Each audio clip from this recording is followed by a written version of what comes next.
Have you ever been in an earthquake? I used to work many years ago before I became a pastor. I used to work for an organization called the American Society of Civil Engineers. And one of the things that that organization did was study structural stability, trying to prevent buildings from collapsing during earthquakes, or as well as dams and bridges and things like that. It's very important work, and obviously, if you have been in an earthquake, you understand how important it is. Sometimes when the world shakes, we can feel very unsafe, and for good reasons. Well, the same thing is true when our own world shakes. I'm sure many times you feel like life is shaking, like life is spinning, and your world is in chaos. And it may be that many people feel that way now. You know, the more you look at the news, for example, the more this world feels unstable. So I want to talk about that with you today. And our verse that we're going to look at is Psalm 55. Psalm 55 and verse 22. Let's look at that verse together, please. Psalm 55 and verse 22. Cast thy burden upon the Lord, and he shall sustain thee. He shall never suffer the righteous to be moved. So the NIV says shaken. The righteous will not be shaken. And it's the same idea, obviously. Now, when you look at a verse like this in the promise of said verse, here the Lord is saying that if we take whatever burdens, whatever stress, whatever we're dealing with, in our lives, and these things that can weigh us down, and we cast them on the Lord, then we will be stable in our faith in the Lord. Now, an image that would have been on the minds of the readers of this poem, this passage from David, this is attributed commonly to David, back when they read it in ancient times, would have been someone who is carrying a heavy load and is stumbling around and ready to drop the load, and indeed ready to completely collapse under the load. I'm sure you probably felt like that too, when you're carrying extra heavy luggage, or moving in and out of a house or something like that, and the weight is too heavy for you, and you're stumbling around, and it causes you to be unstable. This is the case when we take on too many burdens or too many tasks, when our schedule gets too full, when the amount of stress or the amount of things that we're dealing with gets too heavy and too much for us, we become unstable. Well, here, this verse is saying we need to take those heavy burdens, those things that are weighing us down, those things that are causing us to be unstable, and we need to cast them on the Lord. Now, this word cast literally means to throw, to hurl. Again, this was written in the Hebrew originally, and it refers to throwing something, hurling something. In the ancient world, they would have thought about, a bunch of guys getting together, and they had contests about who could throw the rock the furthest. They would be thinking about that. Also, throwing out a fishing net to catch fish. Even in a religious ceremonial session, sprinkling blood on an altar or something like that. So it's basically releasing something, throwing it away, releasing it. You're no longer carrying it. You're giving it away. You're throwing it away from yourself. And that's the idea here. According to this verse, we are to take all of our burdens and cares and throw them to the Lord. Not throw them at the Lord in anger, but throw them to the Lord. Picture this. It's like if you have a heavy burden, and the Lord is next to you and says, "Here, I'll carry that for you." And you're giving that to him so he can take that burden from you. That's kind of the way that you should look at this. So the less burdens you have to carry, the more stable you will be. Now, oftentimes we kind of do that. We're carrying heavy burdens and we pray, and yet we still feel like we are being shaken. We still feel like we are unstable. Well, the verse doesn't promise that there won't be emotional pain. The verse doesn't promise that there won't be noise all around us. I think of when Peter walked on water and he was distracted by the storms, took his eyes off the Lord and began to sink. It's important that we keep our eyes on the Lord, because if we take our eyes off the Lord, then, and we put our eyes on what we're fearing and what is threatening us, then we are going to be shaken. We are going to start to sink. Those burdens end up coming back on us, and that we do that a lot with prayer. We have a burden, a heavy burden. We give it to God, but God doesn't answer quickly enough for us. Doesn't answer on our timetable, and so what do? We grab those burdens back from Him instead of leaving them with the Lord.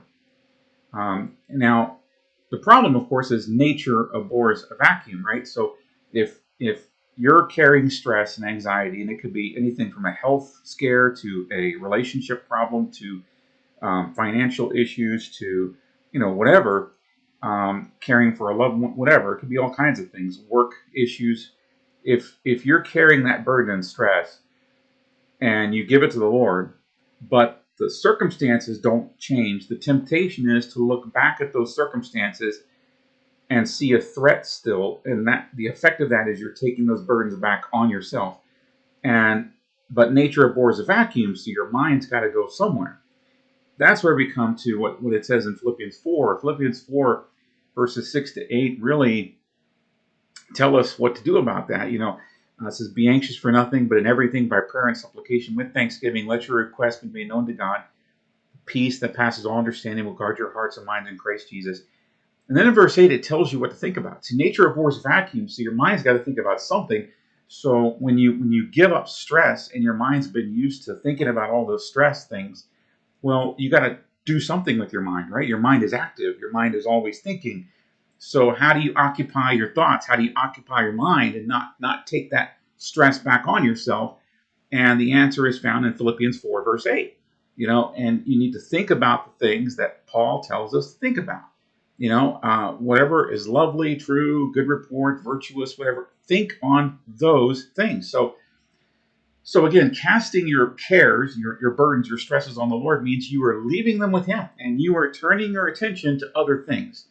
So you take your mind off the stressful things by casting all those stressful things to the Lord, and then you turn your attention to godly things. You turn your attention to things that will help you, that will sustain you. This does not mean that you don't take action. This does not mean that you don't, think things through. I think sometimes Christians go to an extreme where it's like, okay, so I'm not supposed to think about it, therefore I shouldn't even attend to it. No, the context of Philippians 4 and the context of Psalm 55, and Peter uses the same phrase in his epistle. The context is worry. The context is carrying these heavy loads that weigh you down. It's not calling you to be lazy. It's not saying not to be aware of what's going on. There are plenty of verses in the Bible to talk about being wise and being good stewards and attending to things we need to attend to. So we are told to pray. And James tells us to ask God for wisdom when we're dealing with trials and tribulations and difficulties. Well, that wisdom, you need that wisdom in order to act. That's the whole point of getting wisdom, so you can make the right decisions and the right choices. So you don't. It's not, well, I can't think about it at all kind of thing. That's not what God is saying. You're in this life. You have to navigate through it. You got to make decisions, but it's trusting in the Lord as you go through this life.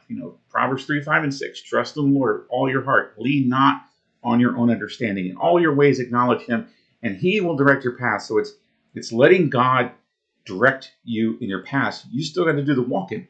You still got to actually walk the path. And you're going to have to maybe move some branches out of the way. You're going to have to, do some things as you walk the path of life, or as you run your race that is set before you. You got to run. You got to run when you're supposed to run, walk when you're supposed to walk. When you get knocked down, you got to get up. You got to make wise choices, seek godly counsel, have good godly friends supporting you. These are things that you have responsibilities to fulfill, things you got to do. But there's a difference between acting in a way that God leads you to act and fulfilling your responsibilities and being a good steward of what you're supposed to be a good steward of. There's a difference between that and stressing out over life and letting everything pile up on you to where you're overburdened and where you are full of anxiety and stress, where things become more like this overall mountain of fear and distress that's upon you, and you feel like you're going to collapse. That's what the Lord is saying. You don't need to do that. Take your burdens and give them to the Lord. Now, sometimes it may feel like you've done that, and yet your world is still spinning. And I've talked about how you need to be continually giving that to the Lord and trusting Him and not taking it back. But let me address another aspect of that, and that is the devil is a liar, and sometimes he will make all kinds of noise to distract you and get you to take those burdens back and cause you to not trust God. And let me give you an analogy on that. This happened a few years ago. I was home in my office doing some work, and all of a sudden, and I had not experienced this before. I don't remember ever experiencing this before, but the whole office just violently, and I mean violently and radically, spun. I mean, it was like, wow. And I had never experienced that before, and frankly, it kind of scared me. I'm like, what in the world? And I knew it. I knew the office wasn't really spinning, but it sure felt like it.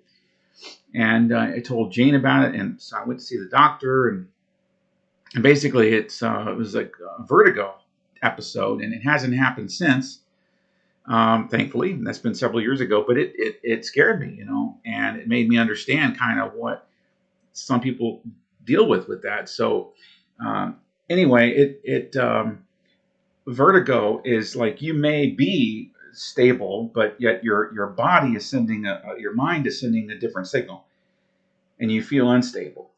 And in spiritual warfare, it can be like that, where the devil will magnify the difficulties in your life and make you feel unstable, even though you are stable. And this is a tendency.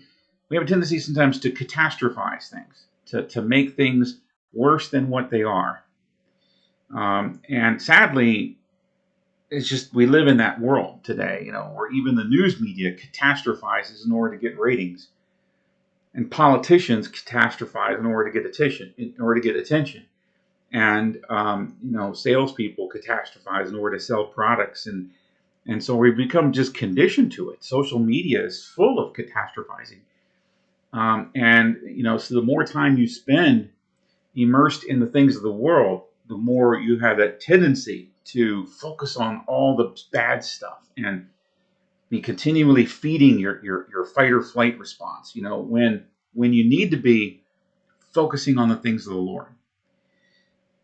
Even entertainment, and I'm not, I grew up in a very, very strict fundamentalist environment where it was like, you can't have any fun. Christians aren't allowed to have fun. Don't even think about watching TV, kind of thing. And I'm not saying that, but you gotta understand that even too much fun can be a bad thing. Too much entertainment can be a bad thing. And think about how entertainment works. I mean, I try to do a little bit of, not that I have much spare time, but in my very, very, very limited spare time, I try to do a little bit of hobby writing, and I've read some books on creative writing and things like that. And all stories thrive on conflict, and many of the shows that people binge watch on Amazon Prime or Netflix or whatever are thriving on layers of conflict. I mean, that's what keeps the audience attentive. Tons of conflict and putting the characters in stressful situations. Well, if you're continually feeding your mind with that does have an effect on you. It does, and even scrolling social media. There's been studies out about how social media has literally altered the brain chemistry of people today, especially Gen Z and younger millennials and stuff. And so it's affected all of us. So even things that may not be that bad, on the surface, if you over immerse yourself, you overclock your brain.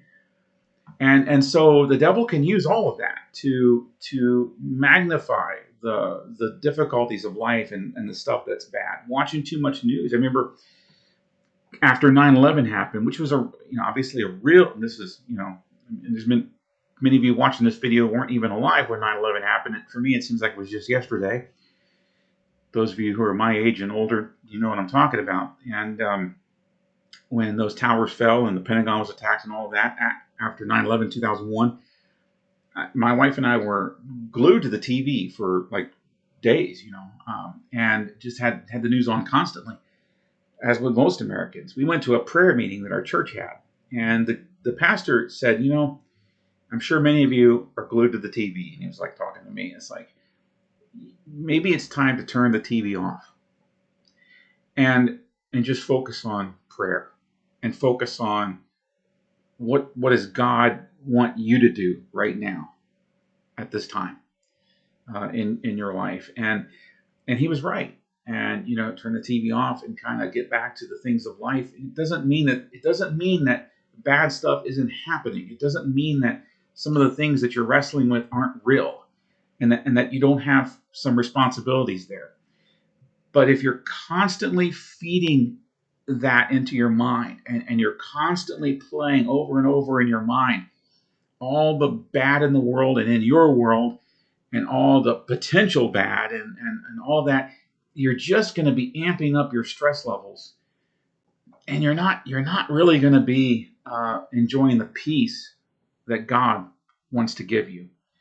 So remember, God is in control. He's on the throne. And a lot of times we just don't need to be taking on the burdens that we often take on. So the encouragement here from David, who, by the way, wrote this psalm at a time of distress, at a time of betrayal, at a time where many scholars believe he wrote this about the time his son was leading a civil war against him. So you talk about hardship. David understood hardship. You look at David's life throughout his whole life and all the hardship and difficulties he went through. Some of them self-inflicted, to be sure, just like some of our hardship can be self-inflicted. But David weathered all that because he maintained his faith in the Lord. And that's my encouragement to you. And David's not going through hardship today. David's with the Lord today. And there's going to come a time where the hardship in this life will come to an end. But while we're here, we need to magnify the Lord, as Mary said. Don't let the news of this world and the tragedies and difficulties and challenges of life cause you to take your eyes off the Lord, or stop you from casting your care on the Lord, because he will sustain you, and he will not suffer the righteous to be moved.